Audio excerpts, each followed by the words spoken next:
everybody, my name is Mars. You can call me MG if you would like, and today I have for you my July reading wrap up. Bit of a disclaimer, I am filming and editing this the day before it's going up because this past week I just have not been able to film. I've had a really awful cough for genuinely no reason. I don't know why. And it's mostly gone now, but if you see any weird cuts in the video, it's because I'm cutting out any time that I'm coughing. But I think I should be fine. I've got quite a few books to talk about, so why don't we just get to it?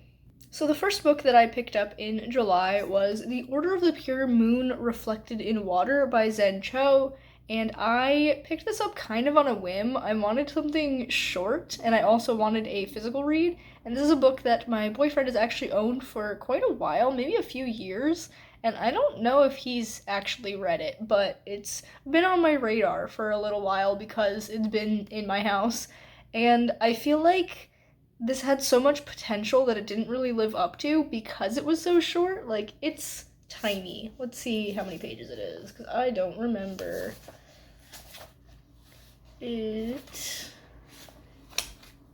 Come on, I hate deckled edges so much, guys. It is 158 pages, so super short. And I feel like if it was given even like 50 more pages, it could still be a novella, but if it was given just a little bit more room to expand on some ideas and some character work, it would have been really, really good. But ultimately, it kind of just fell flat for me. The next book I picked up was The Third Daughter by Adrienne Tooley. This is the first book in the duology of the same name, and I really enjoyed this. I feel like the character work was a little bit off to me, like some motivations and like relationship dynamics didn't feel fully believable, but the story itself was really good, and I really enjoy Adrienne Tooley's writing style. The big reveal at the end was pretty easy to spot ahead of time, but I don't think knowing it was gonna happen cheapened the reveal for me. It kind of just made me more excited to get to it. So I did really enjoy this, even though I didn't absolutely love it, and I'm excited to read the second book in the duology to see how everything wraps up.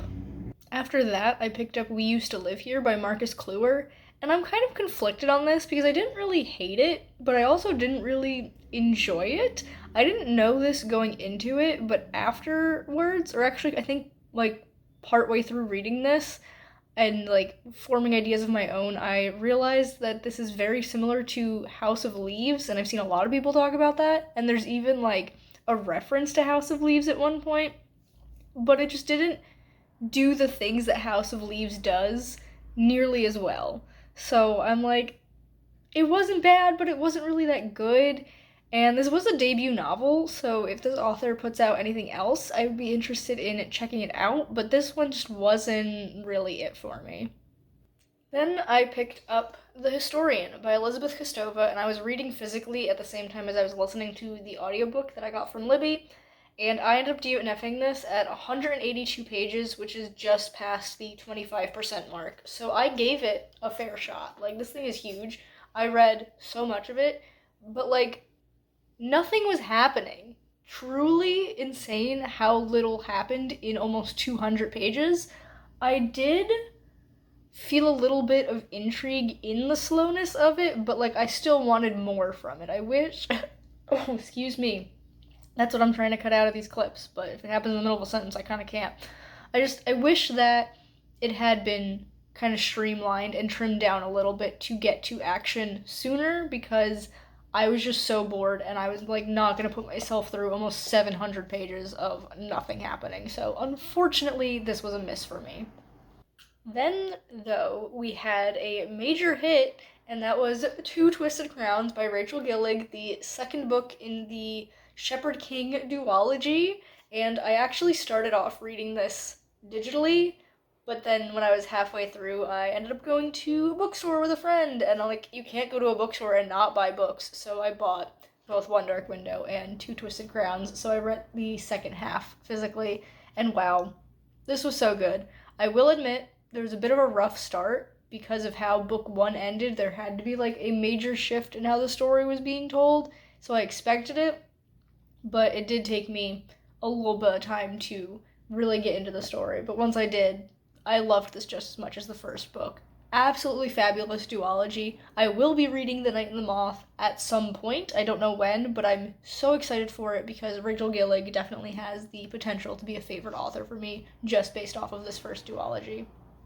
Then I picked up A Dark and Drowning Tide by Alison Saft, and for the same reasons as The Historian, I ended up DNFing this. I did get a little bit further percentage-wise and page count-wise. I got 236 pages into this, which was about a third of the book, but I just felt like nothing was really happening. Like, we had a murder, and there was still, like, somehow not a lot of, like, tension or action going on.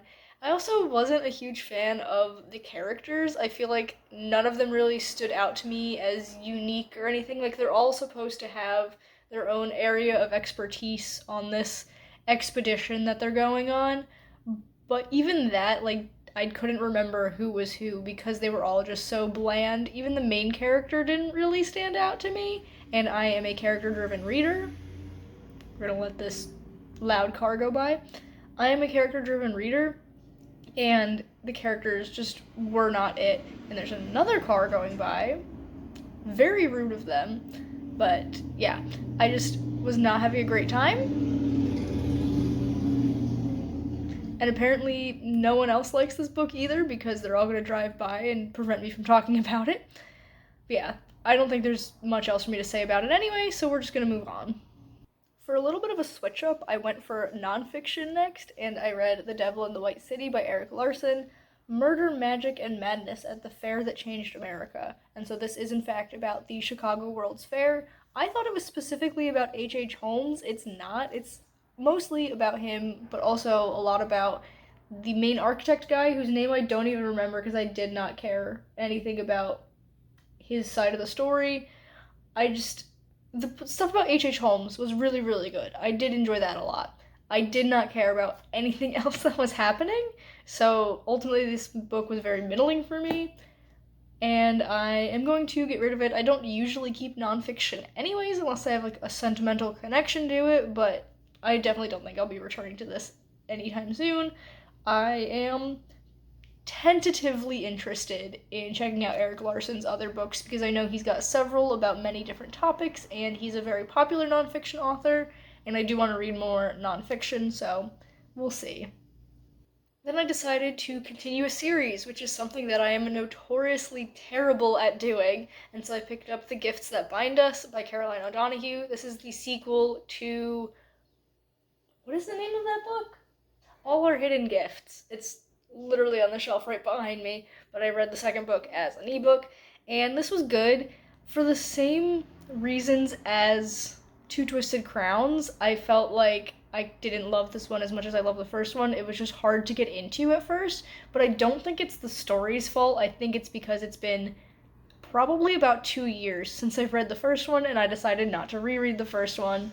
But yeah, I did really enjoy this, and I'm excited to conclude the trilogy somewhat soon, hopefully, but it ultimately was not the 10 out of 10 that the first book was, but it was still really, really good.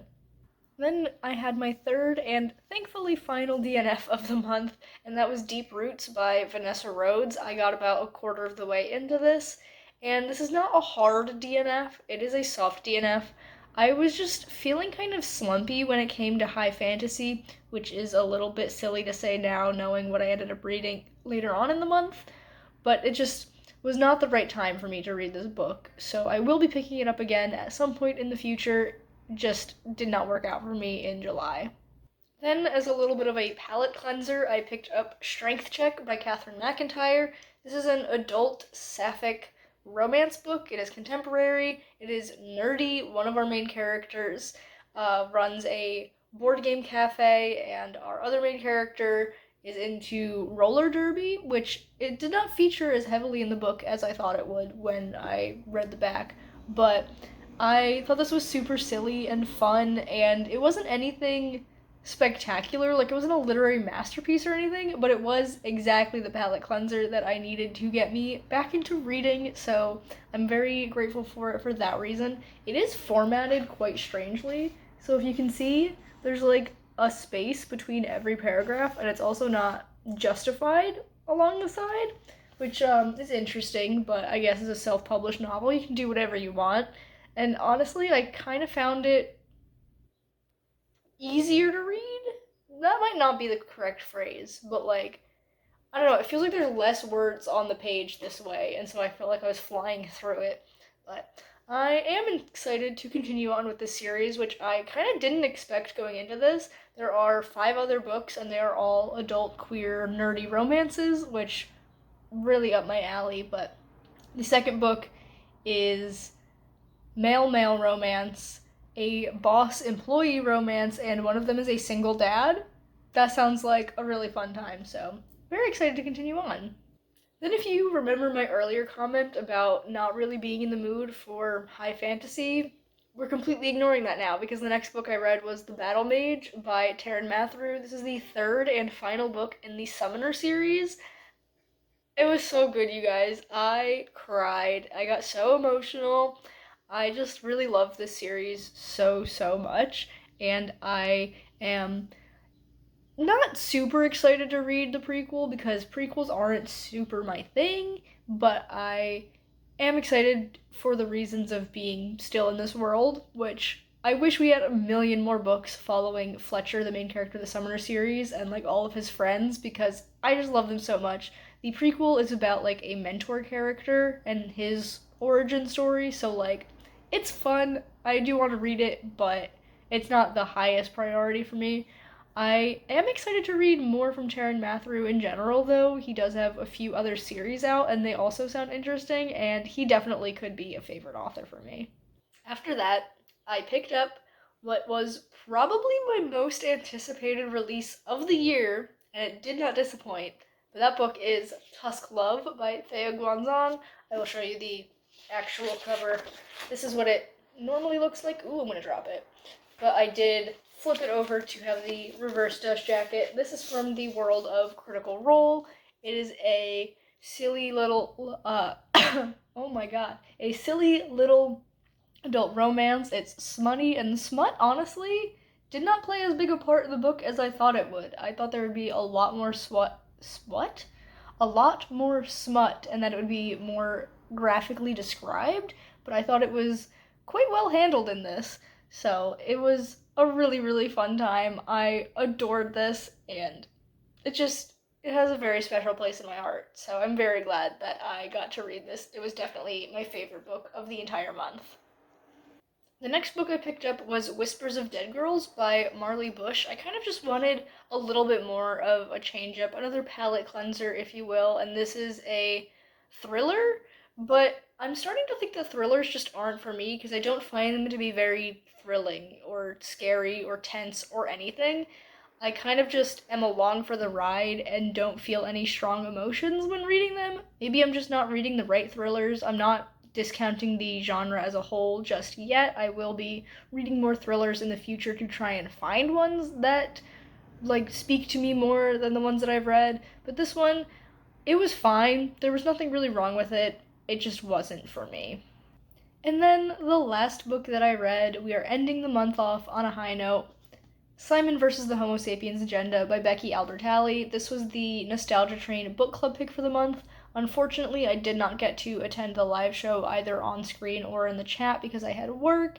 Very sad about that, but this was so good. I have not read this for a couple of years, but it is a very nostalgic book for me personally, and this was just so fun to revisit, and it kind of makes me want to read Becky Albertalli's other books. I don't read a ton of YA, especially not contemporary YA, but I don't know, this was really fun and sweet and silly, and I'm curious as to the other books in this world because there are other books set in the same town, the same school with characters that we meet in this book. So I think I might check those out at some point in the future.